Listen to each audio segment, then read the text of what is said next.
Welcome back to the educational video series. This is Dr. Frank again. And this short video is going to discuss what is a fiduciary advisor.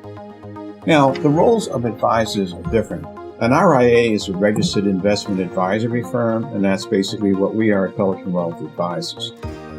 The difference is that brokers, for example, stockbrokers, operate under the suitability standard, which means, hey, here's a mutual fund, it's suitable, it may not be the best, etc., but it's suitable.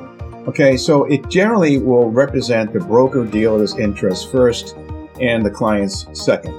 So that results in potential conflicts on Wall Street, and these are commission-based products. On the other hand, a registered investment advisor firm, which is what we are, we're not allowed to collect commissions. We operate under the fiduciary standard. Now, the word fiduciary basically means in the client's best interest. That's placed first before our interest. This is unbiased advice, and it's fee-based. In other words, we're not allowed to collect commissions.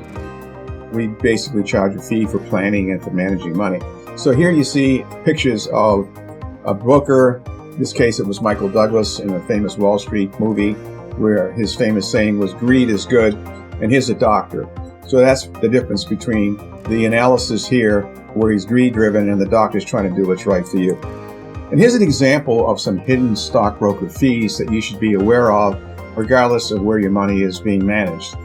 There are fees that you can see. Here's an iceberg above the water level, etc., and commissions. And the kinds of fees that sometimes occur are mutual fund fees, like a front-end loaded mutual fund. The fees can be sometimes as high as 3 or 4%. 12b1 trail fees are usually hidden. These are fees that can run as high as 1%. A lot of times your advisor will tell you to stick out the market, don't get out, because when they get out, they cut off the trail fees. Another one are internal expense ratio fees of mutual funds inside the fund. And variable annuities, these things here are really have high fees, sometimes as high as 4%. And then non-publicly traded REITs. A REIT is a real estate investment trust. We've seen a lot of broker firms sell non-publicly traded REITs, get commissions as high as 10, 11%. And when they could purchase a publicly traded REIT that is just as good and it's liquid, whereas the non-publicly traded REITs are non-liquid. So these are the things you want to make sure that you ask your advisor if they're doing this at all. All right, here's a disclaimer again.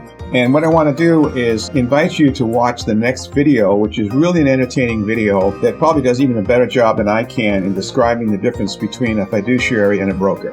All right, see you in the next video. Thank you. Take care.